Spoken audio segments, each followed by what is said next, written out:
Greetings, wise ones. It's Melissa from 8th House Wisdom. I'm leaving a happy new year video. And also just wanting to talk about my New Year's ritual and celebration, my overall practice. This will be the first of 3 New Years that I celebrate. As someone who is a follower of astrology and esoteric arts. So, of course, today is December 31st, and it's New Year's Eve. And according to the Gregorian calendar, tomorrow will be January 1st, the start of a new year and a new decade. I'm excited to see 2020 come in. I think things are going to be awesome and wonderful. I definitely am invoking and claiming that 2020 will be perfect clarity for me, just like it is in the vision world, and for those around us, and in general, my wish for the world. So I look forward to seeing what comes about with that. The second New Year that I celebrate is the Lunar New Year because, again, of course, I'm an astrologer, but first and foremost, I am a woman, and the moon is our mother. And she is the only luminary and satellite that follows the Earth. She moves in 28 to 29 and a half day cycles, and the energy that she produces controls so much that happens here on our planet. I use the moon, its appearance, and its disappearance in the sky as a way of really keeping me grounded and locked in, as well as tied into my femininity. You guys know that I post regularly about the new moon and the full moon and potential rituals that you can do. And this year, in 2020, unlike last year in 2019, the Lunar New Year is going to be happening in January. I believe it is January 24th or 25th. Please do not kill me. Could be the 26th, somewhere between the 24th and the 26th, because I'm having a little bit of a brain fart right now. Nonetheless, this will be the first new moon of the new Gregorian calendar, so to speak. So it'll be the first new moon of the year. As many of you all know, Asian cultures, Vietnamese, Chinese, Japanese, Korean, and many other cultures start their new year during this time and have long-lasting celebrations up to 2 weeks, in preparation for this event. So, couple of weeks down the road, I'll be celebrating that Lunar New Year. And because I want to say it's going to be the 26th, because the new moon that we just experienced and the new moon eclipse that occurred in Capricorn was on December 26th. So we're also deep in eclipse season. So I expect some of that energy to also be abounding during the period of time.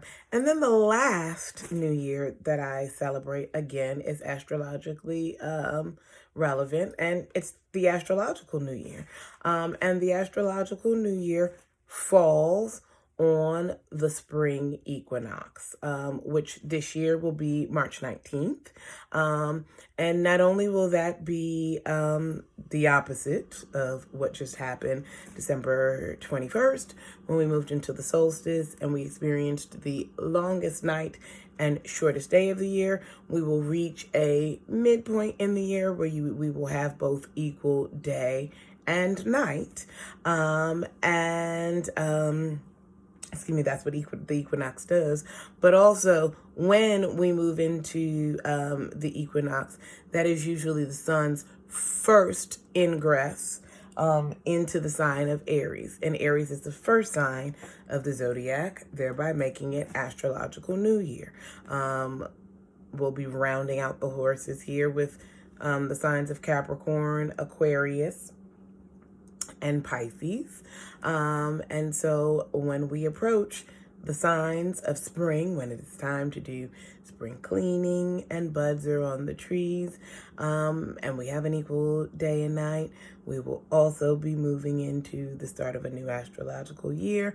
And it also tends to be the time when most people actually begin to feel motivated to have the resolutions or the intentions that they set somewhere around January 1st or around the new moon.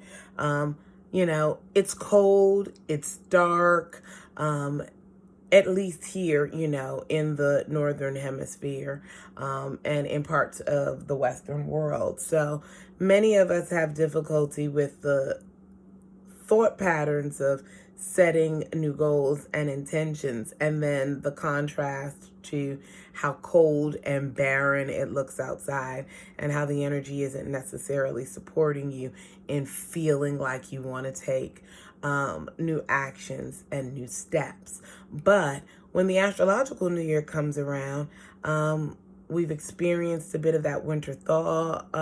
We're moving into spring, and people seem to, time springs forward and people's energy tends to spring forward. So, my hope for everyone is that you move into this new decade full of hope and full of life, but also being gentle with yourself. As many of you all know, I am a desire map facilitator. I love to vision board, and I do the desire map process in order to help myself get into alignment with what it is I want to see myself doing for a year or a short period of time. But I would encourage everybody just to be gentle with yourself, because while this is a popular time to come up with new ideas about how to move forward, again, working with celestial and natural energies, sometimes that's kind of contraindicated. And people tend to set these intentions, feel really crappy about the fact that they haven't done them, and then it sends them further down a rabbit hole, only to find that somewhere around that astrological new year in March, they're raring and ready to go because both their body, the celestial and natural energies are all syncing up. So, my suggestion to everybody is just really to be patient with yourself. Definitely do not go into this new year or this new decade without setting some very clear intentions for how you want to move and what you want to get accomplished. But I think it is also important that you don't do that in a disembodied way. And when I say that, I mean really check in with where you're at in your life. Just because January 1st came around did not mean that if you were in the middle of turmoil and upheaval that somehow setting these goals is going to set you on the path to accomplishment. Take stock of what's going on internally with you to determine if you even have the energy, the stamina, the wherewithal, all of that kind of stuff to be able to move forward. And bust out the door, kind of, guns blaring. But make sure that you take baby steps, if you're not in that space, throughout the remainder of winter. Look at what animals do. Animals are hibernating during this period of time. Animals that exist in this climate and in this kind of season, they're hibernating, they're going within, and they're doing a level of internal work. We expect to see them out and about, cleaning, building their houses, doing their work in spring. So if you find it a little difficult to get your engine going right now, consider yourselves amongst good company. Technically, all the mammals in North America and plenty of other ones.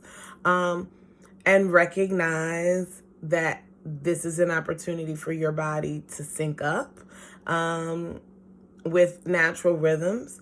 I'm not giving you a pass on plotting and thinking and using your imagination, and using the gift of thought to seed something, because as my one of my newest teachers would say, everything is formed twice, first in your mind and then in reality. So if you cannot take the active steps physically, take the active steps mentally. And I know that you'll be able to have a fabulous new year, and the opportunity to see so many of the intentions that you've set for yourself take shape. And that will be because you've not only taken the time to get clear on what it is that you want to do, but you've also then taken the time to get clear on where your energy is, where your motivation lies, and working on syncing your own biorhythm up with that of Mother Earth. So with that, I'm just going to say Happy New Year to everyone. I look forward to bringing you guys a lot more information, a lot more videos, a lot more blogs, and just a lot more information in 2020. So all the best, light and love.